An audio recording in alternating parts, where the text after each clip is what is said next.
Hello guys, welcome back to Counsel's Counsel. Yes, we've been away for a while, but we're back. We have technical problems and hopefully they're all sorted out and the show will go back to normal.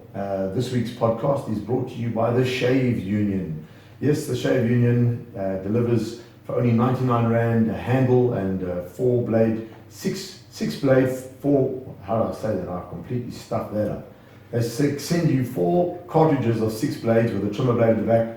Free delivery to your house for 199 or 99 Rand. I'm screwing this up completely, so we'll have to fix that somehow. But maybe it sticks to you. But go to shaveunion.co.za and they will send you some blades, whether you're man or woman. They'll send you some blades to try out for 99 bucks. That's one handle, 4 cartridges with 6 blades on them, with a trimmer blade at the back. You can't go wrong. Drop all those other blades you buy at the shops. They're not worth it. And try the Shave Union out. All right, this week's podcast, I'm joined in studio here by a different type of guest. And when I say different type of guest, is that he's not a celebrity. And like we've had a couple of people here that have sort of created their own mark within their industry. But he's a man that's an aspiring, I would say, rapper. Well, he's a rapper, he raps already, but he's on the moment of trying to make it into the rapping industry. He's out there trying to do whatever he can do to make his mark in this world. And I thought it'd be lovely to get him in here to have a chat about his life, about his difficulties and then how it relates to all of us in our difficulties. The man in the studio, he goes by the name of Khashane. Yes, sir. Welcome, Khashane. Welcome to Castle's Counsel. Thank you for having me, sir. Well, I never had you. Your mother had you. I'm just going to have you have a chat to me. Khashane, okay, tell me. First of all, am I saying that correctly? Yes, Khashane. Khashane. That's your name, and we call you Kash for short. Yes, my mom calls me Kashi for short. Kashi. Kash. Kashi. It's spelled K-S-H-A-N-E. K-H-A-S-H-I. Oh, okay. I read it completely wrong. Yes, sir. Fuck that up. Okay. And your surname, Khashane? Seyibokwe. Seyibokwe. Seyibokwe. Seyibokwe. S-E-Y-I-B-O-K-W-E. All right. Khashane, Yes, sir. tell me about the music industry that you're currently involved in, because it seems to be that, and I've seen a little bit of what you've done, and it's impressive. I thought it was quite. And we'll share the links on the podcast to a couple of your videos that you've made and got out there. But tell me the process here, because you've done these videos. You were involved a little bit with YFM. Tell me a little bit. Who is Kash? Where do you come from? I come from a place called Port Elizabeth. PE. The Windy City. Yes, sir. The Windy City, the friendly city. I was raised there. A previous guest of ours on the podcast, Timber, our main Timber, Cherry Beerens, was also a PE boy. He's now a comedian living in Joburg, also a PE boy. So we seem to be attracting the PE boys on Castle's Counsel. Yes, I guess PE is a good place to raise your children, not to leave them. not to have them live there. Why is that? Truthfully speaking, it's a dream crusher. A dream crusher. It's a dream crusher. I mean, those that know Port Elizabeth will actually admit to it. If they're honest enough with themselves, they'll tell you that if you have dreams, get out of it. Okay. There's an actress I know who used to act in I think it was called Scandal. Yes, she used to act in Scandal on ETV a few years ago. Yeah. She's from PE as well. And I remember having this conversation with her while she was still studying at Wits. Yes. And she said to me, one of the things that she said to me was, what you need to do is get out of here. Because her exact words were, because it's draining. It's draining. PE is How long ago did you leave PE? I mean, my father lives this side, in Pretoria. Okay. So since '97, December, we always come and visit him, you know. Yeah. But striking out on my own, I would say 2010, 2011. But I never stayed for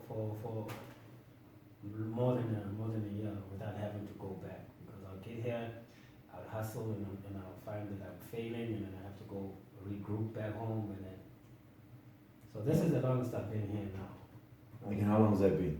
I'd say roughly about 2 years. 2 years now. 2 Okay. years. And tell me now, you obviously born, raised, schooled in PE? I'm not sure where I was born, I won't lie. Oh, okay. Because, But you ended up in PE yes, from an early age? yes.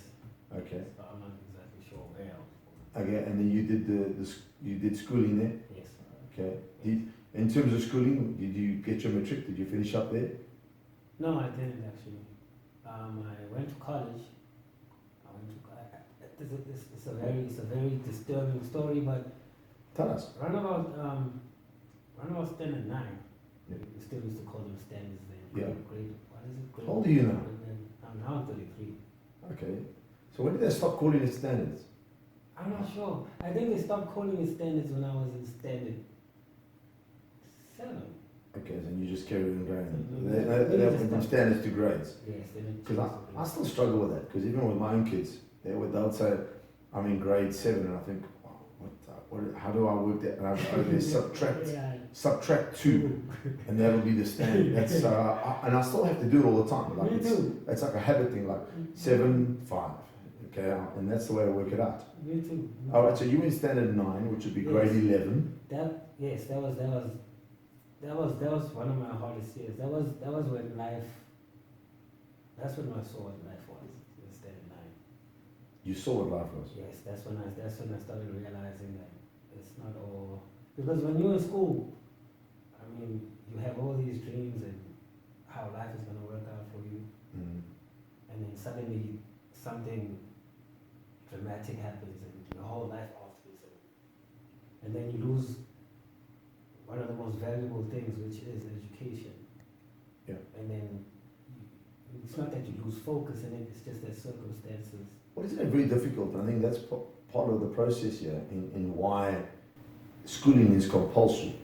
Because as a child and as a youngster growing up, you don't understand the value of education when you're in it. No, you don't. You only understand it Once you're later. gone, exactly. And that's why they make education compulsory. Because if everybody had a choice, and if you think back, and I'm talking long back before you could think that far, I'm talking back to the 80s, and I'm going back to the apartheid era, where schooling wasn't compulsory for a lot of people. It wasn't compulsory. You could also leave school at a certain age, and a lot of that was happening. People, if you leave a young person to make a decision whether they need schooling or don't need schooling, they're not going to do it. They're not going to do it. It's point blankly not going to do it. I mean, I guarantee you right now, at 33 and the young age you are, if I give you the choice, would you go back and finish what you started? Most definitely. Within a heartbeat. Most definitely. So at that point, you don't have the knowledge to make those decisions. And that's why it's taken away from you by making it compulsory, to make sure that you have that. Yes. Yeah. Okay, so you got to 9, you went to then you left and you went to college. Yes. It's not immediately actually, because after this whole thing of mine, which I might later explain, it took me like 3 years to actually go back to college and go to college and do this mechanical engineering thing. So what were you doing for 3 years? Because how old were you? I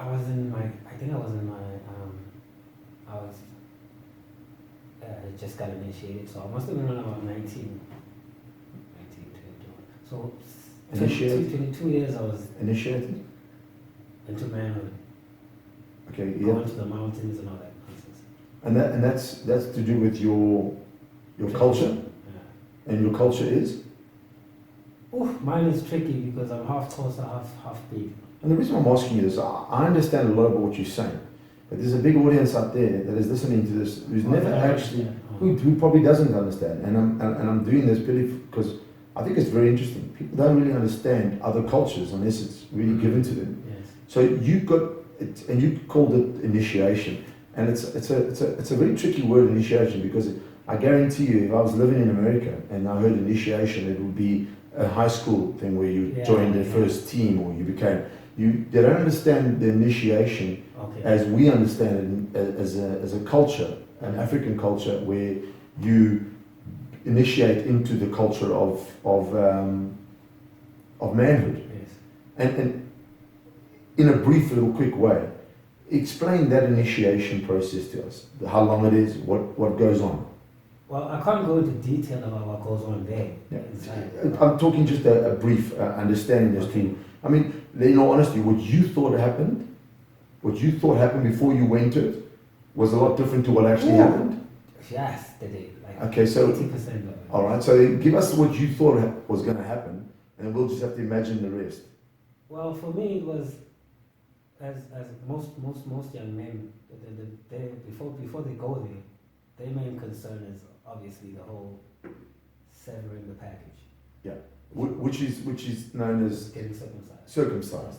That's the main concern. Now, this is something that happens in the black culture, and that's a Xhosa thing, isn't it? Really, or is it Zulu as well?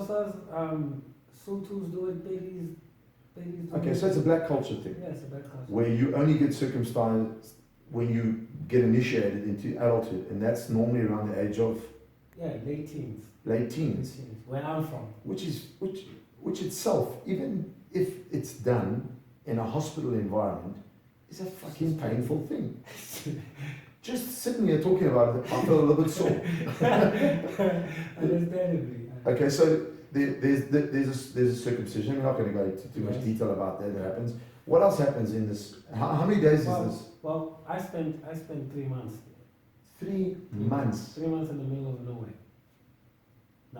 You were alone. You with a group No, of there other was, boys. there was 52 of us. Actually. And how many of the 52 spent 3 months there? All of us. Holy fuck! All of us. All of us. We went there the same day. In fact, we had like 2 weeks. Is there a choice? There is a choice. There is a choice. But now you have to be careful of being ostracized in the community. And will that? They will. Okay. They won't ostracize. It's not like you'd imagine, like maybe in school where a group of children sit there and it's nothing like that. You only get ostracized when it comes to like ceremonial things. Okay. Like if my brother or your brother, for instance, is gonna have a ceremony of some sort where it's gonna require men, like the elders and Yes. when I get there and I'm not initiated, How would they know you've been initiated? Just purely by name? no, they can tell. They'll be able to tell by your dialect, the vocab you use. Okay, well now you've confused me. There are words and there are certain phrases that are used by Elders. only the men will know. But you can learn those phrases. No, that's the thing. You don't talk them in public. Oh. It's nothing you're gonna hear them talking about. Okay. Only speak. So you can't actually tell us any of them, right? No. Oh. I'll be in mad trouble if I did that. So I've never heard that before. Yeah. So That's very interesting. So it's basically like a different language. It's only for men. Women don't know about it. Children don't know about And that's how you interact with an elder, just for that, That's for a how- moment. It's almost like your pass key. it. Yes, exactly. Okay. So if I was to Secret word. So if I was to go to that ceremony that your brother is having, Yeah. I'll be ostracized by the men. Wow. Whereas I wouldn't be allowed to sit with them. What's the punishment Oh, for divulging that? oh, Because I can imagine there is some value in that. yes, there is. I mean, outside in the outside world, Yeah. where I'm from, you probably they'll probably charge you a couple of goats and Wow. bottles of wine, and whiskey, and Okay. certain amount. All right. That's if you prove it Yeah. as leaking information for the All right. So you go through this 3 months. 3 months. For me, the thing is Is it? And I'm interrupting you, but is the 3 months for you to heal from the no. circumcision? That's the thing. That was my fear. Most young men fear the whole circumcision thing. Yeah. But when I got there, I realized that it's actually far from that. And It's far from what? it's far from just getting circumcised. You know, Okay. you get taught things there. But it must be painful. It is. I mean, you guys don't use any painkillers or. No. Okay. Just talking about makes my eyes want to start watering. But I mean, it's funny how the mind works, because when you're there, a whole lot of other things happen. Yeah. That just get your mind off the whole. You've just been circumcised. Yeah. You Is it hard? It's very hard.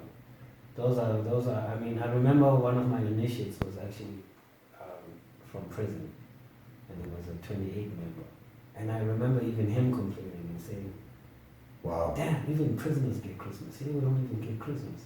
I was like, "Yo, if he says that, Yeah. this is prison in itself." But now tell me, is it so widely still done? Do all black men do this? No. Not nearly as much as used to, huh? I imagine. No. I mean, the only places that I know that practice this, I would say PE. I mean, basically the entire Eastern Cape. Okay. That's the Kosa Basin, isn't it? Yes. That's And really then I say Cape Town. You also have Again, Kosa. Yes. Oh, and Lesotho. Overseas. But you know, in PE mostly they spend 3 weeks. Okay, it's not usually 3 months. 3 weeks. Okay, question: If you had a son, Yes. would you ensure that he did this? I actually have 2. You already got 2 sons. I've got 2 sons. Okay, boy, he's been busy. That's what I was doing in that 2 years. Okay, you were busy. You're discovering your. They asked me, well, what was I Okay, so you got 2 sons. How old are they? My firstborn is turning 12.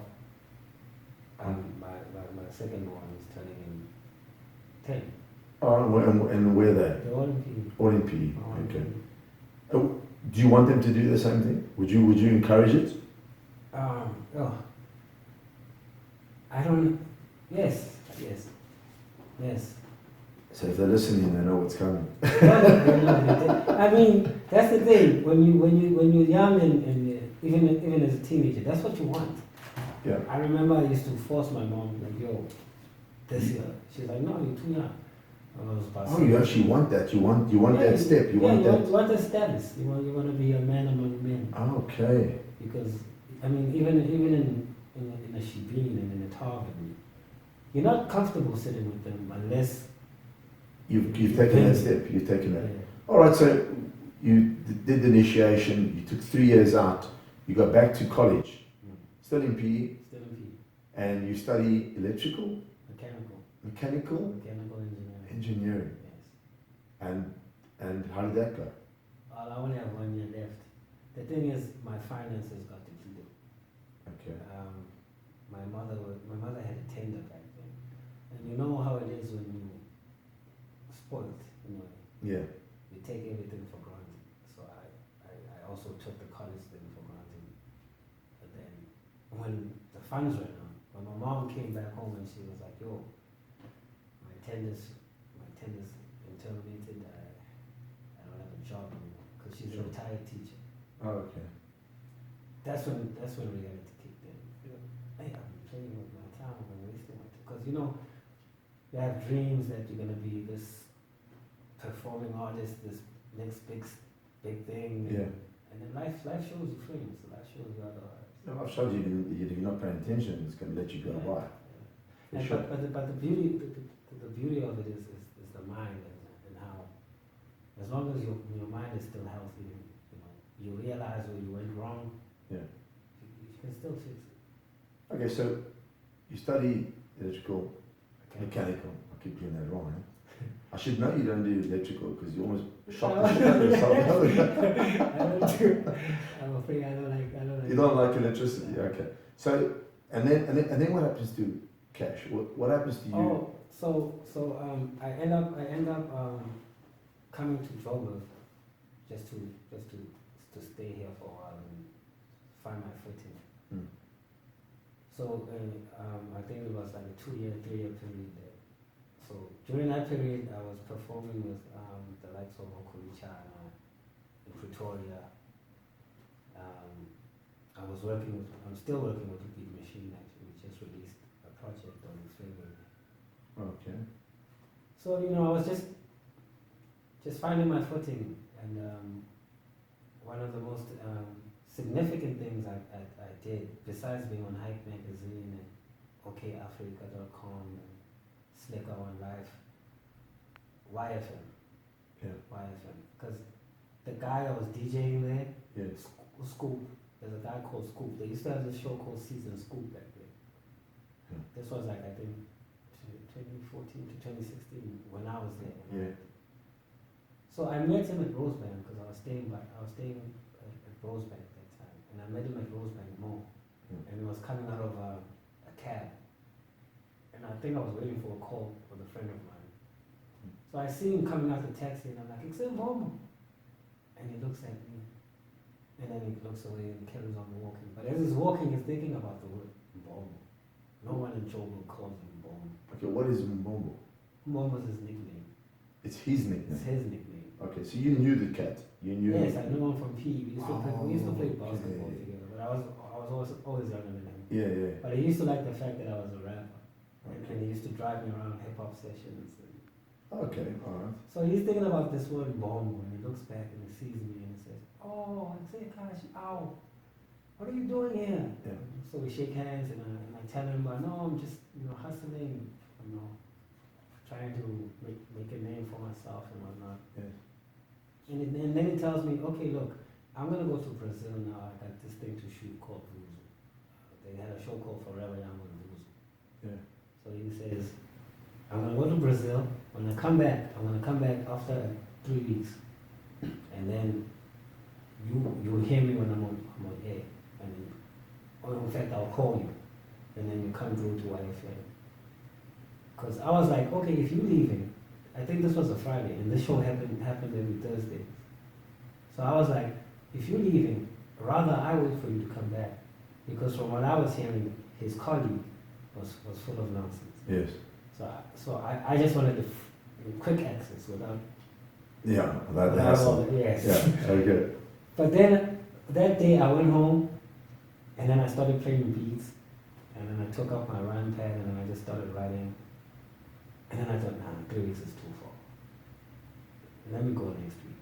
So by Monday, I had already written a song. I had already memorized 3 verses. So by the time Thursday came, Yeah. it was already, second nature. Yeah. So I went there. And on a normal day, they'll have like 40 rappers outside of YFM trying to get in. Yeah. So what Scoop would do is that he'd stand there, and then you quickly spit a few rhymes for him, And he sort of. and then he judges if you're coming in or not. Yeah, yeah. That's how we do. And maximum, they wanted 8 MCs inside in the radio, in the booth. Yeah, yeah. Funny enough, on that day when I went there were exactly 8 of us. Wow. So there was no need for screaming. So we all just went in. So I've been hearing a lot about Scoop's colleague, who's Cesar Long. Yeah. That he's full of nonsense. Yes. So we sat in there, and then he calls one of these rappers. I was like, "Who's going first?" So one of them decides to go first, and then he starts rapping, and Caesar's not impressed. And then he calls another one, and then another one comes, and then on the second verse he cuts him off. He's like, "We're gonna take an ad break," and then he takes an ad break. During the ad break, he's like, "Guys, as you can see today, there was no screaming. Yeah. There's exactly 8 of you guys. So if you guys are gonna be rapping like this, I'd rather just play music and you guys can go home." Sure. So he says, "The next guy, before I let you guys go on, I need to hear you while we're off air." Yeah. So now I'm panicking because I heard this guy's full of crap, and now I can You can see yourself, yeah. and I'm still trying to remember my rhymes there. So The pressure's on now. the pressure's on. And bear in mind, these guys, before you even start rapping, you have to mention where you're from. Okay. Like, I'm from Soweto, or I'm from Tembisa, or PE, or whatever. So you've already mentioned your hood, and your hood is listening in. Yeah. And the next thing you get cut off, which means you're just disappointed an Yeah, entire neighborhood. community, yeah. So this other guy raps while we're off air, and he's like, "Nah, bro, it's fine. One more." So I'm like, "Let me give it a try."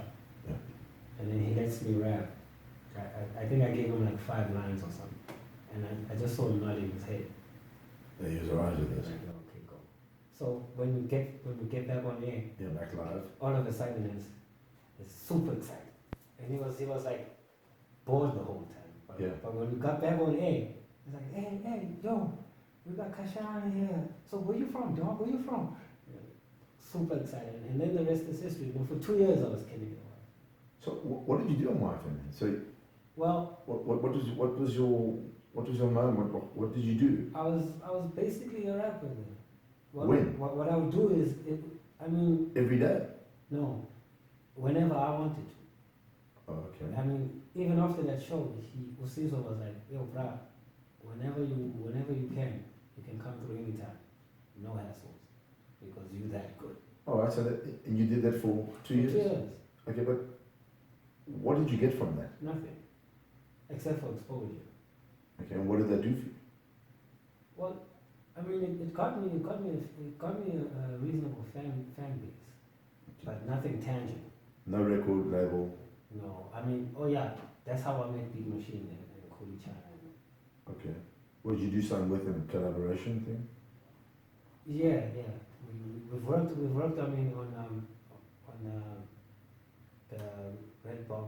Red Bull edition. There was a Red Bull edition with all Black Coffee and Kuli China and some other deep house. Okay, so you were involved with that. I was involved with that. I was involved with Hype magazine. He managed to put me on Hype magazine a couple of times. I think twice. So you got a bit of exposure out of it. I've got major exposure. There's people that to this day they still inbox me like, oh, where can I get links to your music? I've been rapping since. What do you rap about? Well, you write your stuff, so it's obviously something that means something to you. So what are you rapping about? Because I saw that you got a song and you hip hop and you rap and that. And then I saw you do a poetry as well. There's something about a poetry, or you do read a poetry, or you do some lines in that sort of sense. No. What I do, when it comes to the studio, it depends on the mood and the vibe. The dictator would be the beat. But if there's no beat? Well, if there's no beat, then you just spit in rhymes. Yeah, that's battle rap, basically. Okay, but I saw a YouTube thing with you doing poetry. No, was that poetry? Well, it's linked as poetry. It says poetry on the link. I need to check. And there's no music. It's just you saying. Oh, okay. I see. Those are just bars. It's for like if ever I come across maybe a battle event and I'm invited to a battle event. Those are the type of things that I would say. Okay, so you just filmed it for a YouTube clip and you did some of those bars. Yeah. You call them bars. Yeah, they call it just bars. Okay. Battle Okay. I'm getting the lingo. Bars. Okay, so you're on YFM for 2 years. When was that? When did that end? What was that last year? The year before? When was that? That was in 2016, if I'm not mistaken. I was actually invited to the last show. Me and a couple of guys, the ones that were dominating. Yeah. We were invited for the last show. So 2016, yes. 2017, 2018, we're in 2019. What has Kash been up to? Struggling with building myself, finding myself, because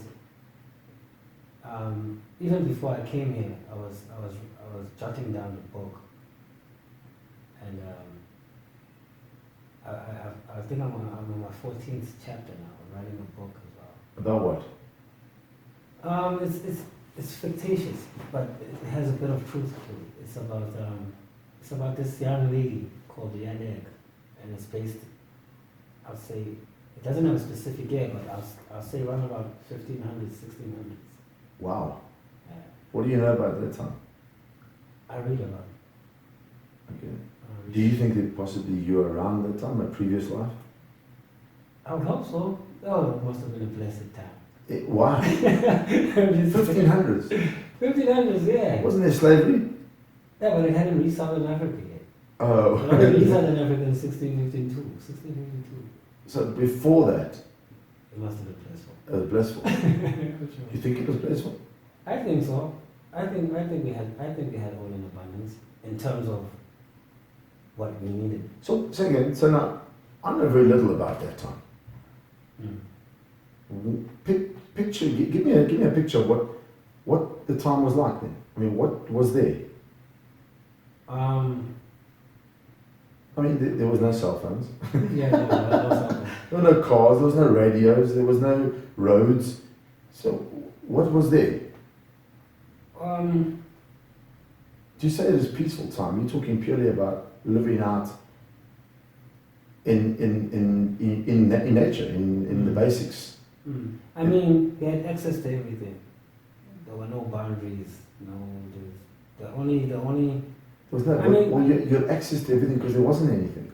No, there was. I mean, what was there? It depends on what your definition of. Okay, so what is your happiness with access? Access to what? Access to wives. Wives. Cattle. Cattle. Land. But surely people had their own cattle and you weren't allowed to take their cattle. Obviously. But I'm saying though, I don't think you had street kids then. You didn't have the hardships. Streets. But don't you think every era has its own hardships, has its own problems, has its own... They're different. Yes, it's true, but... You know, I think one of the things we always do as we get older, we always look back and we say, you know, geez, nowadays, you know, we never... You know, it's always better when we were younger. And I remember my folks saying it, and I remember my folks saying, always referring back, and I find myself now with my kids saying, looking at them going, Jesus, in my time. So it's always a case of, we always remember the good, and I think every era has its problems. So I think in the 1500s, there must have been something that wasn't, no running water, no toilets, no electricity. But besides the easy access to things like running water and all that, obviously there must have been droughts. Well, I think life was simpler. Yes, but I mean, you didn't. I don't think you had as much warmth. Well, I think want is built out of what's around you. Exactly. And that's what I said, life was simpler. Yes. I mean, Take a look at Tom Sawyer, that type of life. Okay, Tom Sawyer's in America. Yeah, I know. Okay. I'm just saying that type of life, that type of be easy. They're easy, yeah. But again, Tom Sawyer wasn't happy. I mean, he had gripes. He was angry. He was angry. Yeah, he was angry champion. Yeah. Why was he angry? Now that goes back to exactly that. That in your moment you have issues. In your moment you have problems. It's something I think that you become a product of what you are, and you find something to be unhappy about. Yeah. So I get the idea that it was simpler, but it was. I guarantee you, if I took a 15-year-old and I went back into the 1500s and I spoke to that 15-year-old, he'll tell you how shit his life is, and how hard it is, and how he couldn't get. And I think it's where you are. And again, it's a case of looking back, going, damn, it's hard now.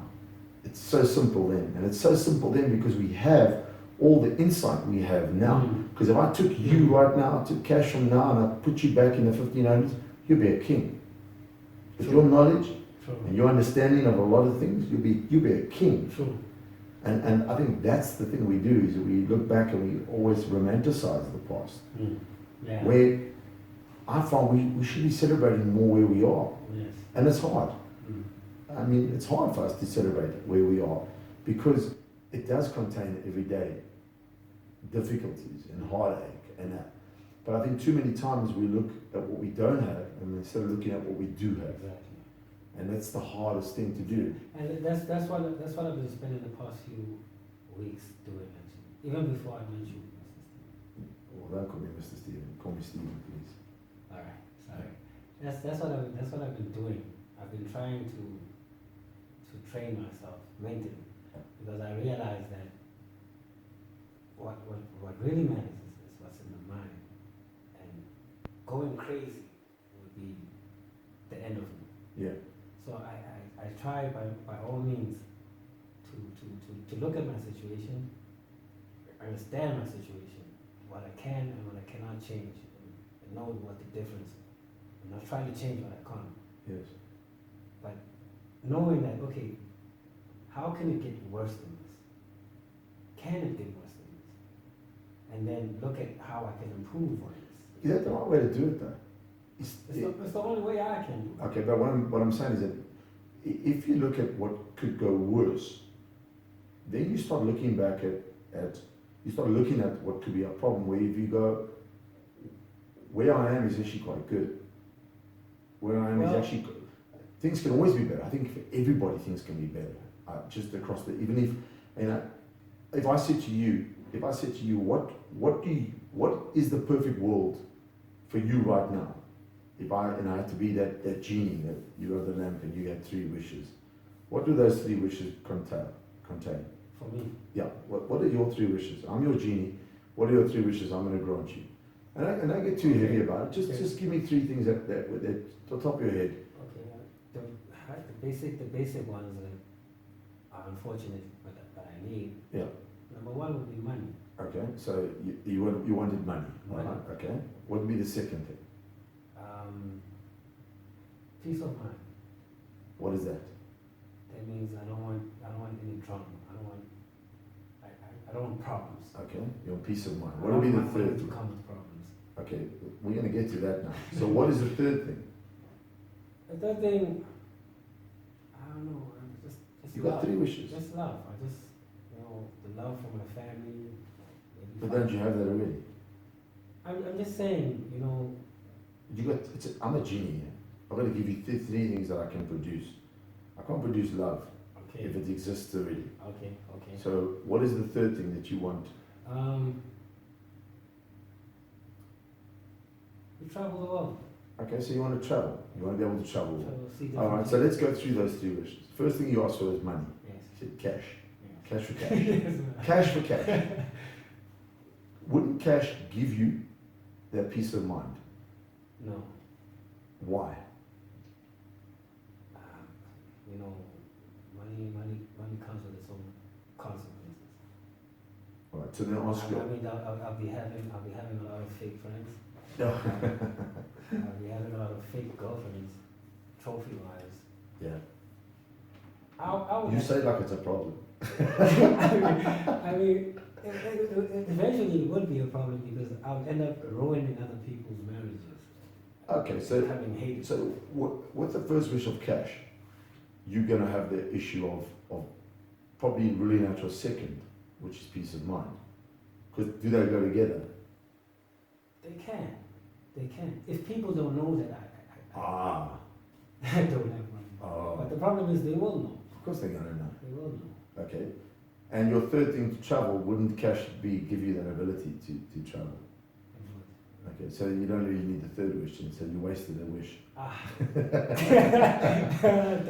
You see now, if I guarantee you, if I had to sit down and I had to have a gentleman across from me now that had all the money in the world, and I asked him for his 3 wishes, he obviously wouldn't ask for cash, he's got it. But I guarantee he would have problems that you aren't aware of.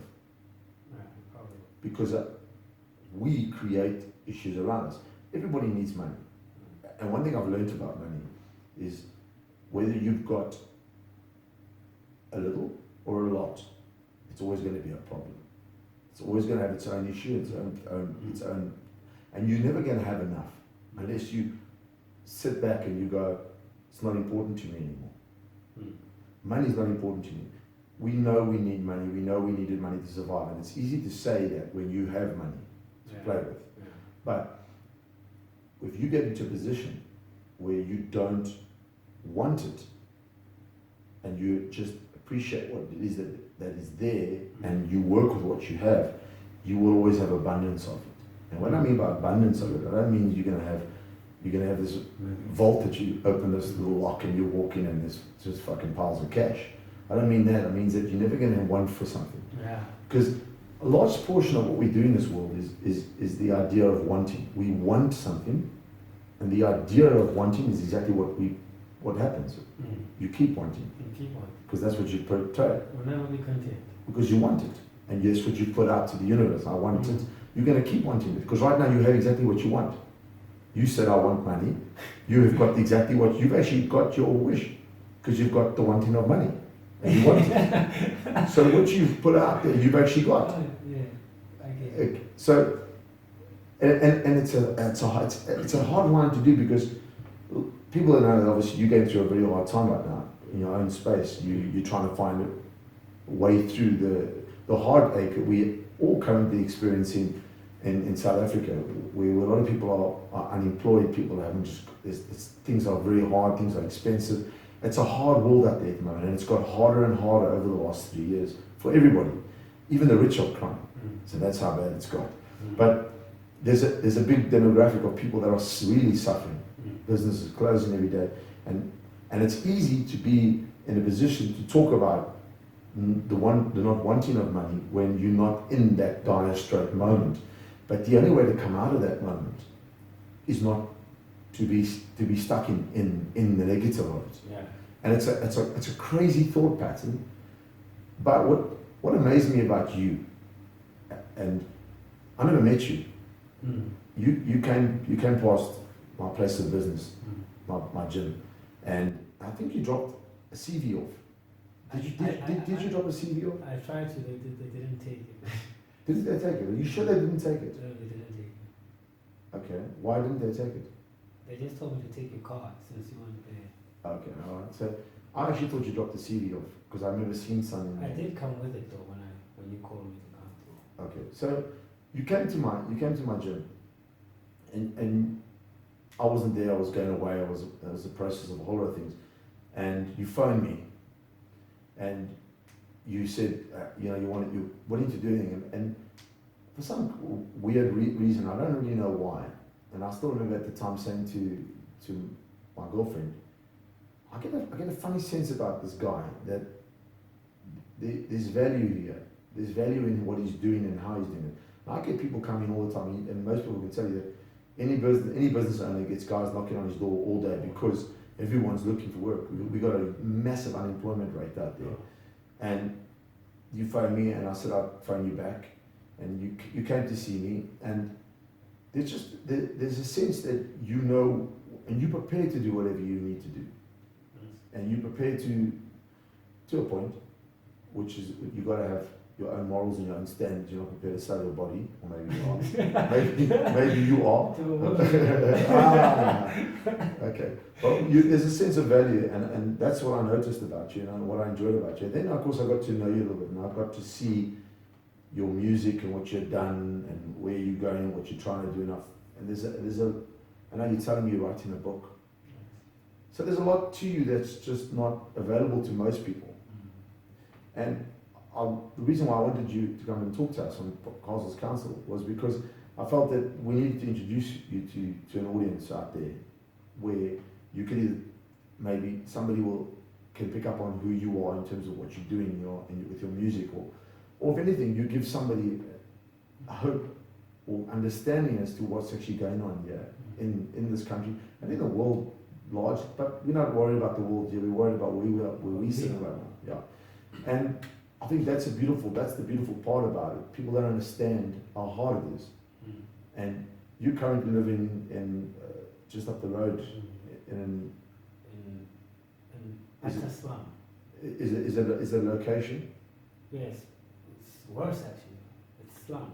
It's a slum. It's a slum. Do you have running water? Running water, yeah. Do you have electricity? Stolen electricity. So you clip on? The landlord steals it.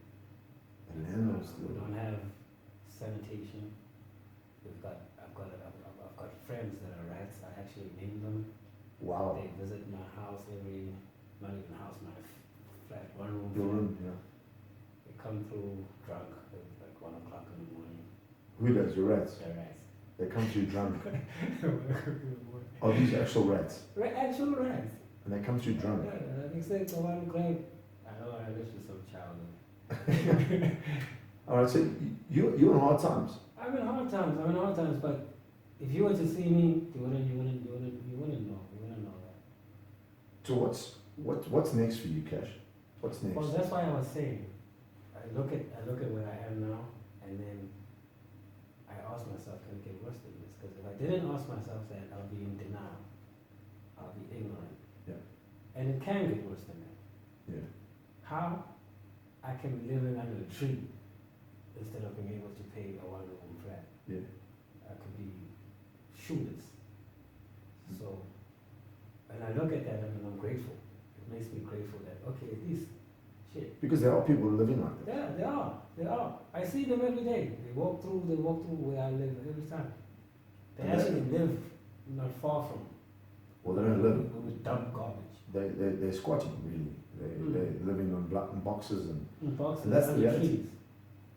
how do we fix that? How do we as a society fix that though? Because if, it's a lot of the hardship out there, we all know it's hard and everybody's got their own suffering and there are people suffering. But everyone's suffering is different. Some people's suffering is that they've got to cancel their DSTV subscription because Yeah. things are tough. Another person's suffering is that they have to downgrade their Land Rover to a BMW. Yeah. And another man's suffering is that he hasn't got a room to sleep, he's got to sleep on a box or sleep in a drain pipe. And Sharing so the everyone's food. suffering, but we all class our suffering as the worst possible. It's the worst possible place we could be because we don't look at what. What other people do. Yeah. How do we fix that? What is the answer? I don't think we'll ever find one, Stephen. I really don't. I think the system is designed in such a way that the problems I'm talking about, Yeah. poverty and whatnot, Yeah. it's gonna be there for a while because it's designed that way. If we all Designed by who? the system, The system being the system of Um, government, the system of the elite, the people that enforce the law in the first place. because there are countries out there that don't have poverty or they have minimal poverty. Our poverty is ridiculous. It's too much. We have countries out there that don't have unemployment. It's too much. I mean, even where I stay, Yeah. there's the Zimbabweans there, the Zimbabwean friends of mine that tell me, bruh, another guy told me this, that his sister from Zimbabwe is coming. Yeah.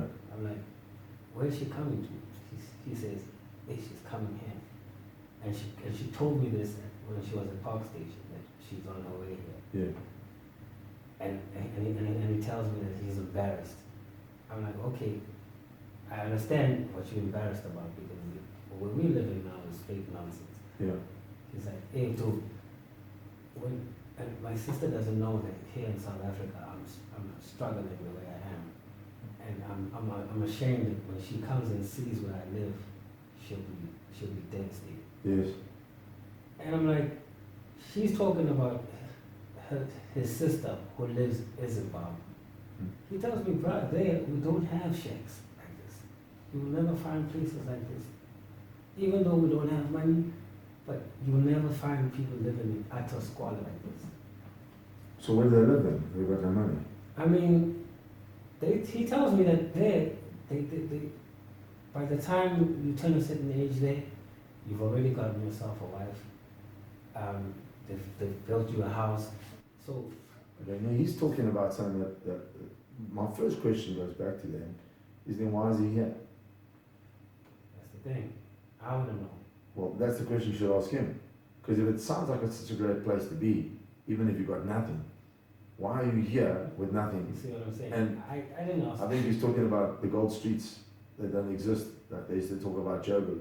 Is it? Yeah, say that Joburg had gold pavements because it was the place to come. I think somebody's lost an idea of what was. I'm sure it's tough out there, and there wouldn't be so many Zimbabweans coming into South Africa looking for work if it was as bad, or if it was as good for the bad as it is bad for the bad here. If that even makes any sense. I think he was speaking on how On how rough it is. yeah, and how finances aren't as Detrimental. as As needed, yeah. Okay, so Kash, obviously we want to wish you well in that hopefully you make the break. Somebody picks up and say you're doing maybe your book. Somebody out there is interested in your book, or anything that unfolds for you that's positive. You obviously at the moment helping out with me. I'm trying to, making some kind of inroads for you, and we want to wish you all the best. Thanks, Steve. This is not a podcast to cry about things. This is a podcast just to inform people about how hard life actually can be. But more importantly, that even if it is hard, and you're the perfect example of hardness in terms of how hard life is because of where your situation is, you still smile. I do. You still get up every morning, you still put on your clothes, and you go out there and you go and try and find something to make it better. Because you can't just sit and cry about it. You told me this other time, nothing comes from nothing. Nothing ever will. Exactly that. Nothing comes from nothing, nothing ever will. Because if you don't do something, and you don't take in that step forward, no matter what it is in life, you're going backwards. Or no matter how gifted you are, no matter how talented you are. give us a couple of lines there, because that's actually what I wanted to get to just now. Was you give us give us a bar. Now I have to think. Give us a bar, because I like that word. Give us a bar. I'm thinking of bar. I'm thinking of a double vodka. Double vodka. You're thinking of a bar, so I'm thinking of a double vodka and coke. Okay. Can you see the perception of the word? Yeah. Simple as that. You're thinking of a bar of soap. I'm thinking of a bar of double vodka coke. So I was thinking about a bar of chocolate. A bar of chocolate. Okay. Give us a bar. Give us a lick on something. I'm trying to think of something. Am I hitting you at the moment? Okay, but I'm going to give you a few moments and maybe it'll come to you just even if it's a line or two. But one thing that we do on Castle's Counsel, we always do, there's a segment I do at the end called the act of kindness. Okay. And what it is somebody that's lent themselves to somebody for no reason, that they've just lent an act of kindness. And I always ask my guests to tell me, can they give me an act of kindness? Somebody they know that's done something over and above what they needed to do for somebody else. Have you got anybody that you'd like to nominate for this week's act of kindness? Something you've seen somebody do for somebody else, something that's happened for you, anything, any act of kindness that's over and above somebody else's need to do, or place of comfort. I don't know. Only person I can think of right now would be my sister. Your sister? Yes. What has she done? Well, she's been helping me out lately. She doesn't have to. She's got her own kid to worry about. Where's your sister? She doesn't live far from me, actually. What's her name? Yolanda. Yolanda. Yolanda Seyibokwe. So you want to give a shout out to Yolanda Seyibokwe? Seyibokwe. Yolanda Seyibokwe. Seyibokwe. Okay. I like to give her a shout out. I mean, she bends over backwards. Even when I stuff up. Older, younger? Younger. Younger than you? Okay. Married? Divorced. With kids? 2. She's working? She's working. And she's taken out of what she's making and she's helping you out. Yeah, she does that sometimes, but it's not a matter of money. I mean, she sometimes allows me to come over to her place just for a meal, takes me out whenever she can, just to move me from that environment I'm in. Yes. Because, she tells me it's toxic, which is true. Yeah. So from time to time, she takes me out of there just to, clear my mind. I mean, she doesn't have to do none of this. Yeah. She really doesn't. Well, that's beautiful. She's my queen now. So this week's act of kindness goes to Yolanda. Yes. Yolandi or Yolanda? Yolanda. Okay. Lovely stuff. Cash? Still haven't thought of it. You haven't got that ready for us? Still haven't thought of it. We're going to have to just post we'll post up one of your YouTube videos on the podcast so people can go out and see what you do. All right. I'd like to thank you. I mean, that video I did, maybe I can spin around from that. Spin around from what? There's that footage I put up on YouTube. You made a blank today. Thank God this is not a battle. Because I can hit you with a MC Cadell. That is my name. I've come to bring you no fortune or fame. So all the other rappers go hide your face, because this your rapper gonna take your place.